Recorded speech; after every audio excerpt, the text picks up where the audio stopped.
เริ่มเด็กแรกนะคาริซ่าเนาะตีสี่โจมตีสี่ตั้งรับสามพลิกเกมสามความยากสองเก่งสุดตอนกลางเกมเด็กนี้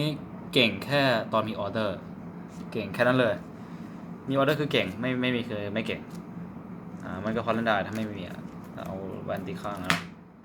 ก็รอบโจมตีที่มากสุดคือ5 รอบก็เดี๋ยวจะดูตัวอย่างทำให้ดูนะก็เนี่ยคือการ์ดที่ในมือต้องมีนะเนาะตามนี้เลยขั้นแรกครับคอนี่ก่อนคาร์บัสคอบาที่ยังไม่มีเนาะที่ติด ENS Connect คอนี่ต่อไปคอมาช่องไหนก็ได้คอนี่ออเดอร์ทุกใบจะบวก5,000มันเกิดก็จะเลิกตีสังเป้าแล้วเพอร์โซนาใช้ไม่ใช้ก็ได้คือมันก็ขึ้นอยู่แล้วว่ามีไหมถ้ามีก็ใช้ไม่มีก็ไม่ใช้เนาะเพอร์โซนาเนี่ยต่อไปคอนี่เอฟเฟกต์ใบนี้บอกว่าตอนใช้ต้องครบ5 ใบแต่ว่าถ้าใช้เสร็จแล้วไม่ต้องครบก็ได้พลังอยู่เหมือนเดิม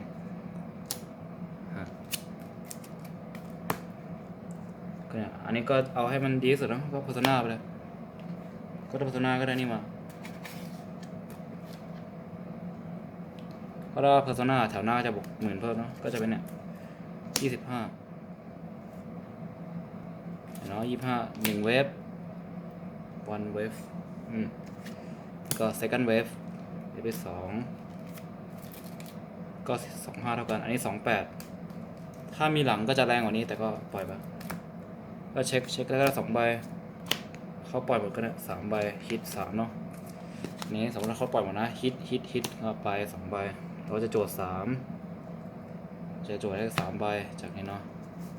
แล้วก็ใบนี้ต่อรอบที่ฮิตบวก 5,000 ฮิต3 รอบบวก 15,000แล้วก็เอฟเฟกต์วันฮิต3 รอบจั่ว3แล้วก็ต่ออีกรอบก็บวก5เพราะฉะนั้นก็จะบวกครั้งนี้ไปอีก 15,000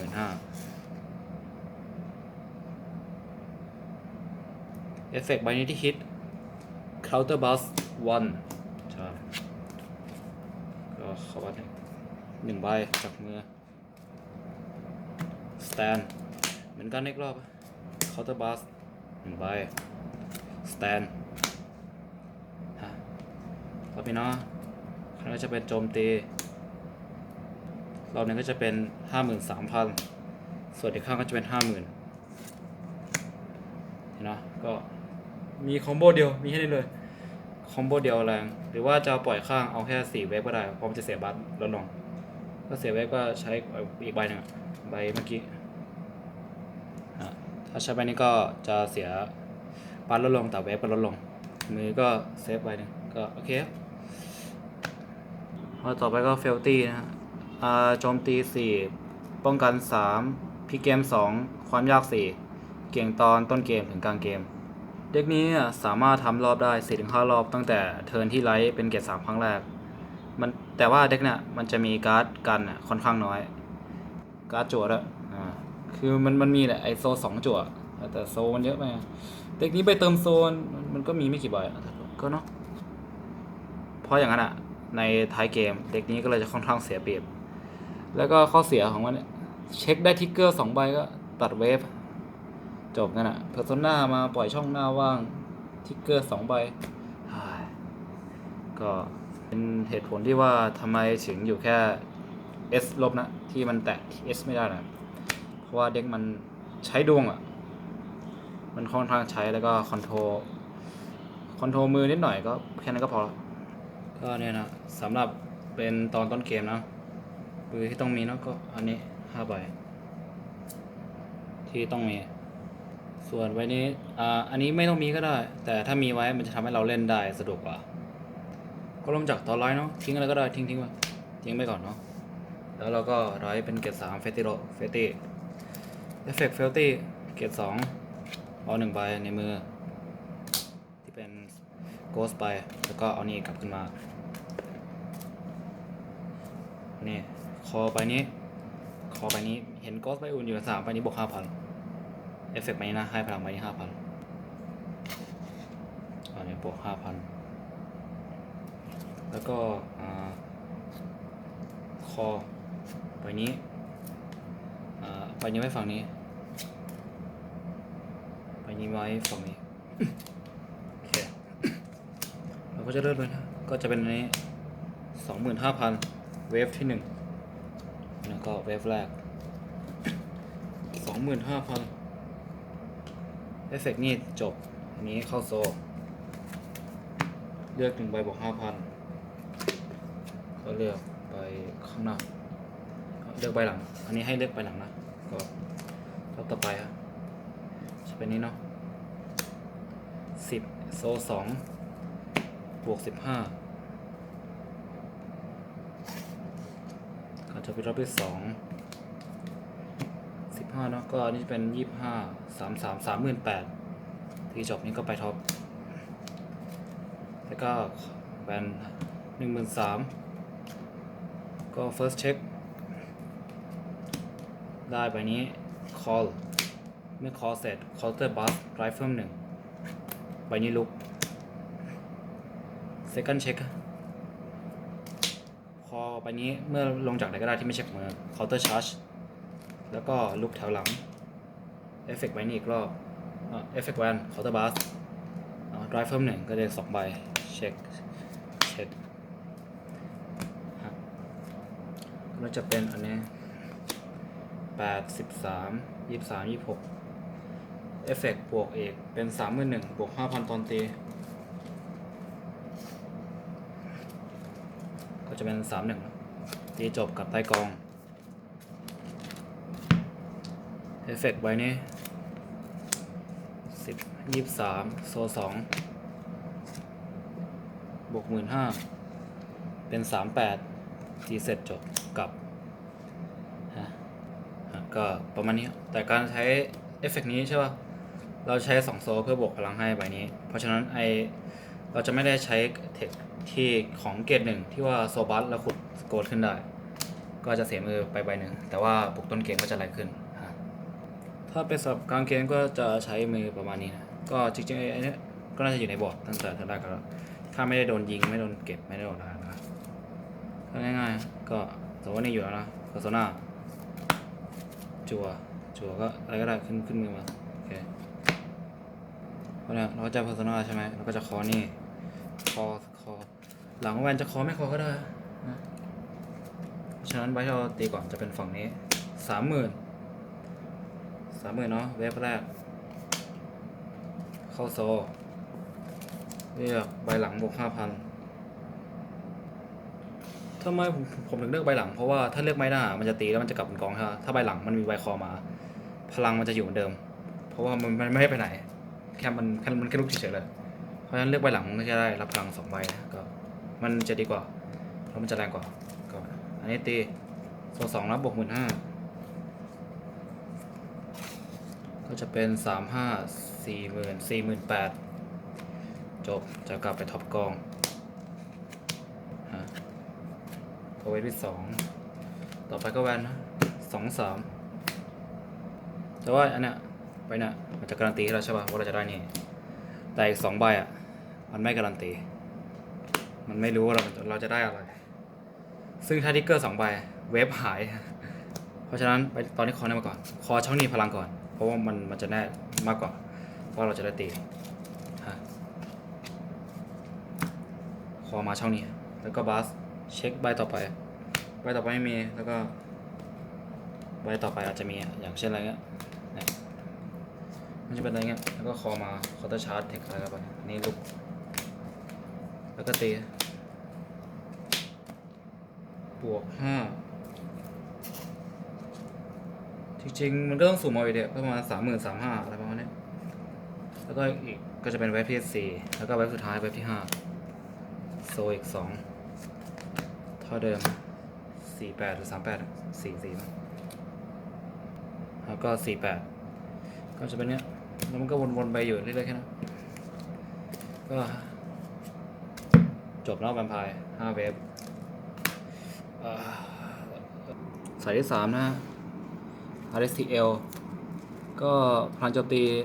การโจมผมให้3กัน3พิกเกม4ความยาก5 เก่งตอนกลางเกมถึงเก่งตั้งแต่ต้นเกมถึงกลางเกมท้ายเกมอันนี้น่าจะเด็กเอาก่อนก็ฮะเด็กนี้มีสกิลที่ค่อนข้างหลากหลายเอาตรงก็เยอะมากๆเช่นห้ามเดการ์ดคู่แข่งสแตนเลสเดการ์ดคู่แข่งได้คริติคอลลบพลัง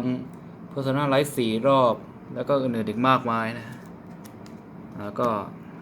แต่เว็บนี้เด็กนี้ทำเว็บแค่3 รอบก็เทียร์แค่ A บวกถ้าเล่นดีก็ S เทียร์ไปแต่ก็มันเล่นยากนิดหน่อยแต่ก็นิดยังจัดยากเลยแต่ก็ไปดูตัวนี้ก็เป็นคอมโบแรกนะคอมโบของ Black Wing ตัวนี้4 ใบนี่ครับข้อแรกคอนี้ก่อนคอนี้มาโซชาร์จ1เอฟเฟกต์จนจบเทิร์นบูสเกตโตอีกใบฮะบูสเกตโตปีกสีดำฮะ-5ฝั่งนี้เลยเห็นปะแล้วนี่ต่อการ์ดใบใหม่ดับเบิลอาร์โซบราส3เลือกต่อจำนวนไดการ์ดเกรด2เรา2 ใบเลือก1 ใบลบ 5,000เลือกจุดคู่แข่ง1 ใบลบเนี่ยแล้วก็ยูนิตที่ power กันเป็น0แบบนี้ชนะแบบนี้เนาะไดการ์ดที่ power กันเป็น0จะกลับใต้กอง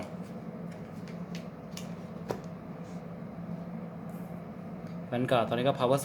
0แล้วก็เริ่มแล้ววันตีก็จะเป็น13ตีใส่0เช็ค2 ใบก็เช็คข้าง 20,000ตีใส่0หรือว่าถ้าเอาทำตัวดีกว่านะอันนี้ครั้งนี้ก่อน 20,000ตีใส่0เพราะว่าใบนี้ได้บูสต์มาที่เป็นเกรด2แล้วก็อันนี้ต่อเลย 20,000เอฟเฟกต์ทำงานนะเมื่อจบยก1ขึ้นแล้วเทิร์นหน้าเราจะมีนี่ไปใช้รอบหนึ่งจบคอมโบแรกแล้วก็นี่นะคอมโบที่2คอมโบตอนกลางเกมเนาะก็เนี่ยเราโพสต์หน้าหมดแล้วเนี่ยใบสุดท้ายเคโซน่าไรจัวเนี่ยก็เราโพสต์หน้าใช่ป่ะนี่เรือใบโซนเอาเป็นปีกดำนู่นมันก็ต้องปีกดำแล้วก็คอเอาจริงๆอันนี้มันจะกดเทคก่อนนี่เพราะว่าเราไล่แล้วนี่เลยเราโจยอีก1นะสกิลตอนลงช่องแวนตัวเทิร์นต่อไปเกียร์มันจะมี2 อัน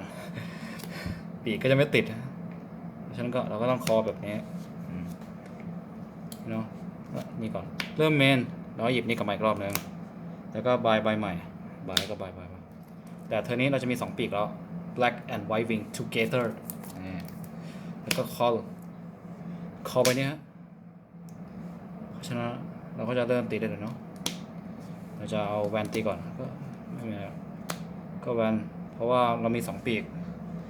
อีกฝ่ายก็ลบ 5,000 เนาะแล้วเราก็บวกอีก 5,000 รวมโพสต์หน้าเป็น 28,000 ก็เช็คว่า first check second check ก็ได้แล้วก็ไปนะครับนี่ตีต่อถ้ามีบาสใช้ก็บาสนั่นวะบาสห้ามเขาลุกก็นั่นทำต่อไปเนี่ย18 28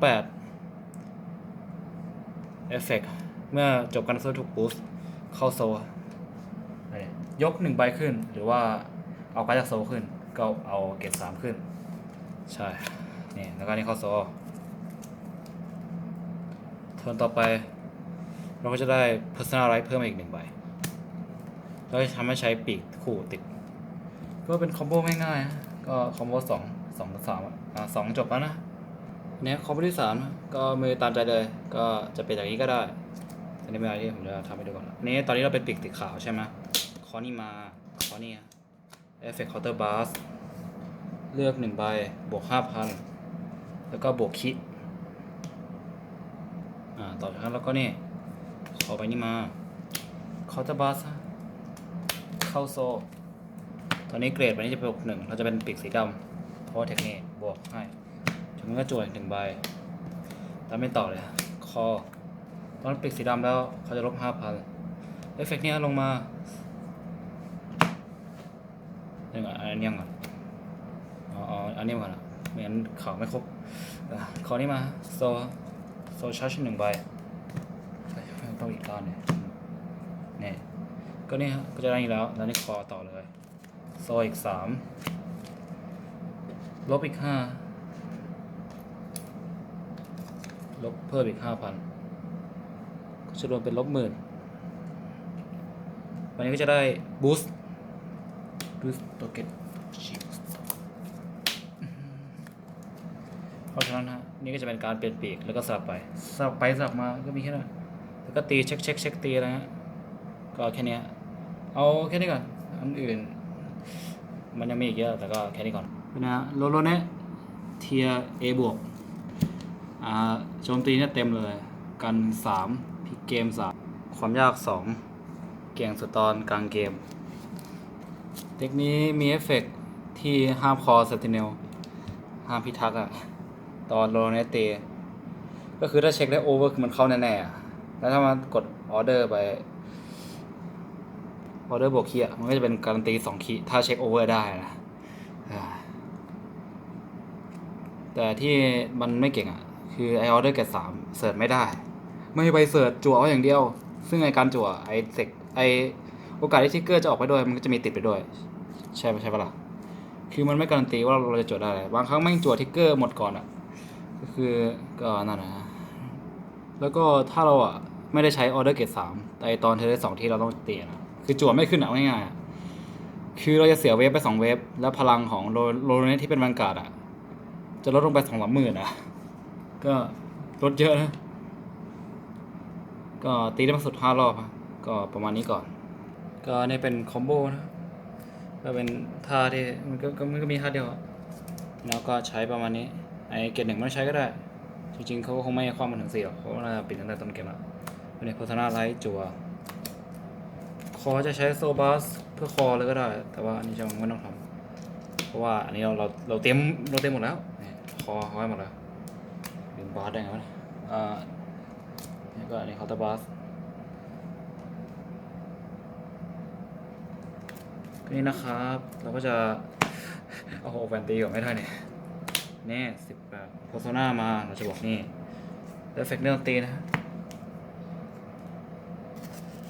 หมายถึงจะบอก 5,000 เอฟเฟกต์นะครับก็จะเป็น2ถ้าเราบวก10,000เป็น28ถ้าทิ้งมืออีกเขาบาสดิส1รอ2ก็ไม่บวกพลังแต่ได้มือเพิ่ม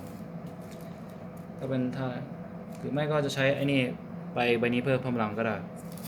แต่ว่าเราจะใช้แค่อันนี้เลยแค่ใบเดียวก็โกงเพราะนั้นเซตมาเราได้หงายอยู่แล้วถ้าตรงๆเอาให้มันแรงสุดเลยก็ได้นี่นะก็เราจะใช้นี่เพราะเซตนี่หงายนี่คอมอย่างเงี้ยแล้วคอมก่อนแล้วก็นี่แถวหน้าก็จะบอกอีก 5,000 เพื่อนเนาะก็เป็นนี่ตีแล้วก็ตีต่อเอฟเฟกต์ตีเหมือนกันถ้าร้องเพลงโทนนี้บวก 5,000 ก็จะเป็น33 ต่อไปแวน24เอฟเฟกต์นี่ร้องมี4ใบลูก4บวก 40,000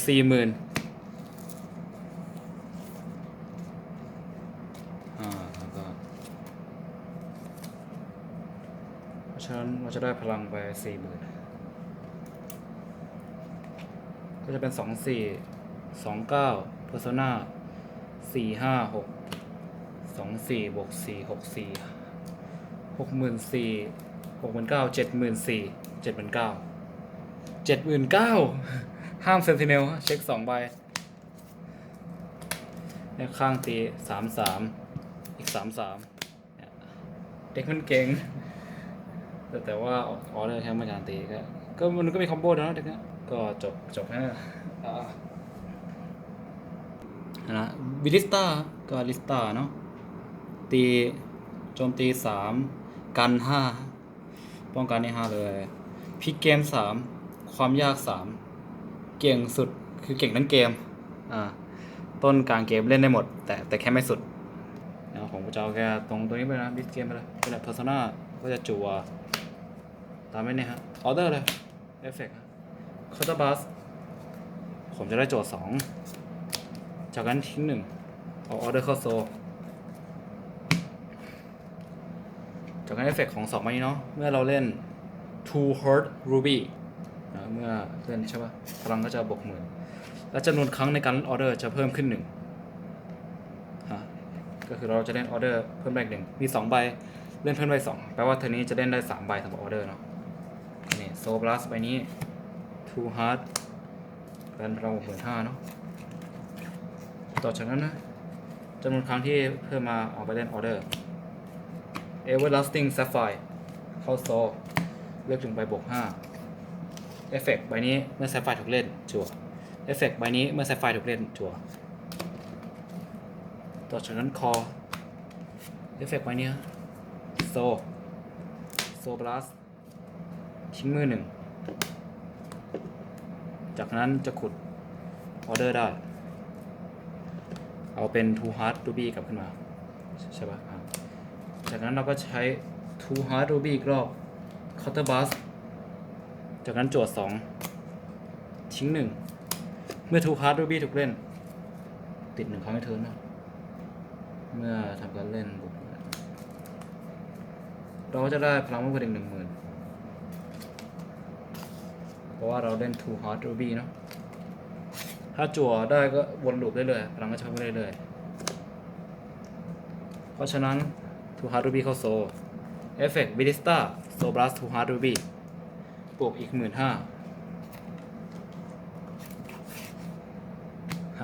แล้วก็เริ่มบัตเทิลได้เลย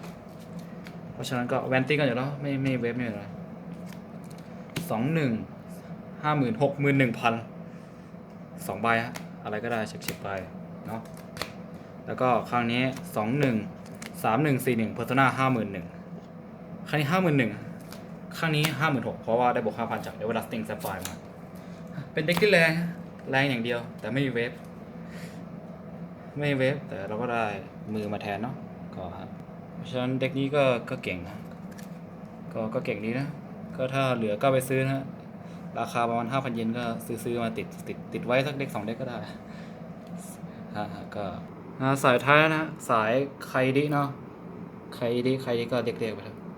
ตี4กัน2